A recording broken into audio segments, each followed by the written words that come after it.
¿Qué tal? Buenas tardes, ¿cómo están? Pues bienvenidos a esta cuarta parte de esta serie de Derrida para Dummies.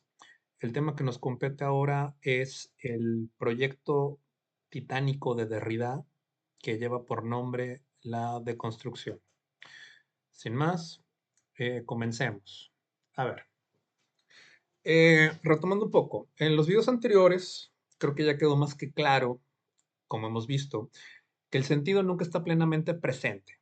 No se da de facto, no se da de una vez, no coincide consigo mismo y no se sostiene para nada en un fundamento absoluto, sino que siempre funciona como una red que está atravesada por diferencias, por aplazamientos, por repeticiones, que nunca son idénticas, por si fuera poco, y por último, por huellas que impiden cualquier cierre definitivo.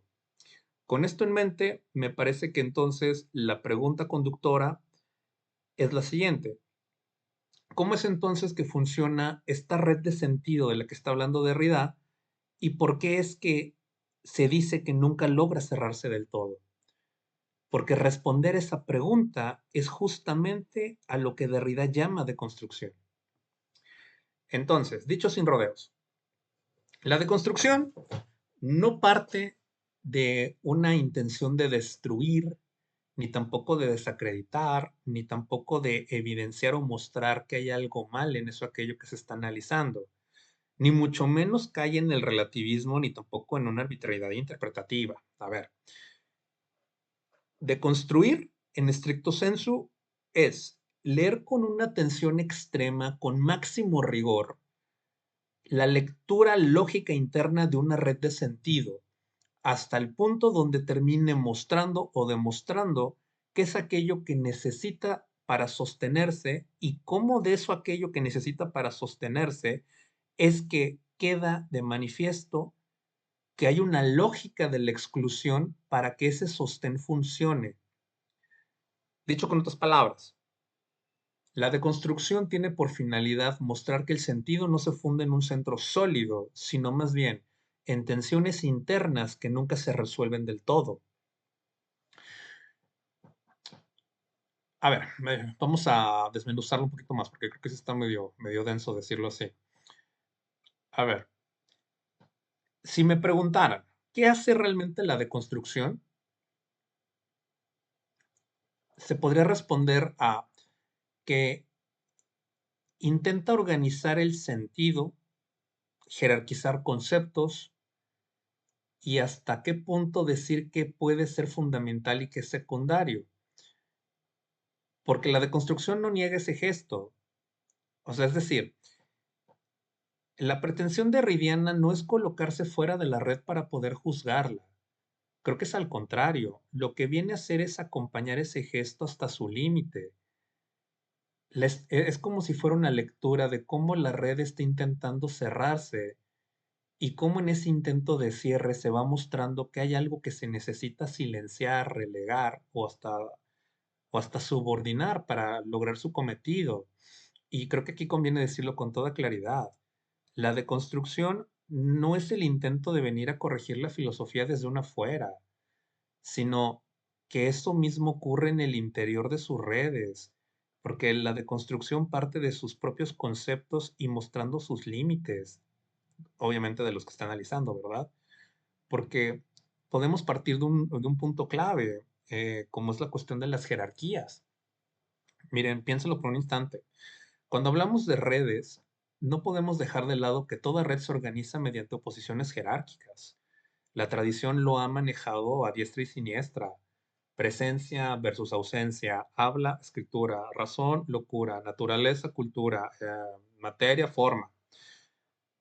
Y en estas diadas podemos observar cómo uno de los términos siempre aparece como el más originario, el más verdadero o hasta cierto punto el más legítimo, y cómo el otro queda derivado y presentado como secundario y hasta cierto punto problemático. A ver, creo que en este punto cabe matizar que el proceso deconstructivo no está diciendo que esa jerarquía sea falsa, creo que está diciendo algo más inquietante, que ese término privilegiado solo funciona gracias al término que intenta subordinar. Porque para Derrida no hay un centro sin margen, no hay un fundamento sin resto, como ya lo he hablado en videos anteriores. Creo que ahora podemos entrar a un ejemplo de cómo opera en concreto la deconstrucción. Miren, ¿han escuchado esta frase de, pues de hecho es del mismo Platón en el Fedro? Dice, la escritura es un medio secundario para expresar el pensamiento. A ver, esto leído, creo que la frase es clara, ¿no? O sea, primero está el pensamiento y luego la escritura como instrumento. Pero si hacemos una lectura deconstructiva, la intención no sería contradecir eso, sino más bien preguntar por su funcionamiento. Porque lo primero que podremos interrogar es cómo se conserva un pensamiento, cómo se repite más allá del instante que ocurre, cómo se transmite a otro, que creo que es una pregunta más aguda. Y esto lo digo porque para responder de lo que se necesitaría es de recurrir a conceptos que serían de inscripción, de repetición, de huella y de marcas que sobrevivan a la ausencia del hablante. Es decir, ¿no acaso necesita de escritura? Lo que en un primer momento se nos presentaba como secundario, resulta ahora ser la condición de la posibilidad de aquello que pretendía originario. Y esto no es porque el lector lo imponga, sino porque la red no puede sostenerse sin ello.